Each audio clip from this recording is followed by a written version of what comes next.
بسم الله الرحمن الرحيم. ألف لام را، تلك آيات الكتاب المبين. إنا أنزلناه قرآنا عربيا لعلكم تعقلون. نحن نقص عليك أحسن القصص بما أوحينا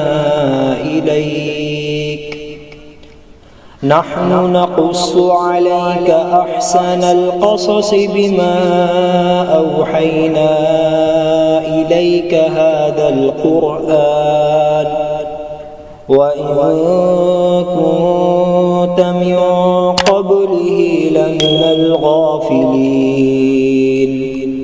إذ قال يوسف لأبيه يا أبت إني رأيت 11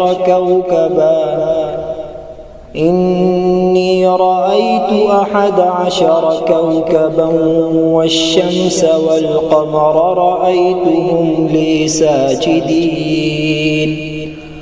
قال يا بني لا تقصص رؤياك على إخوتك فيكيدوا لك كيدا، إن الشيطان للإنسان عدو مبين.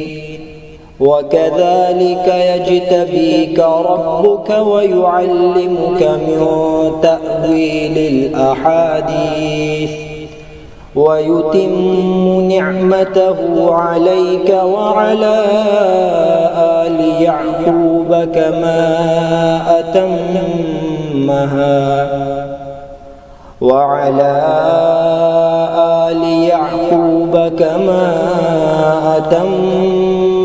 على أبويك من قبل إبراهيم وإسحاق، إن ربك عليم حكيم.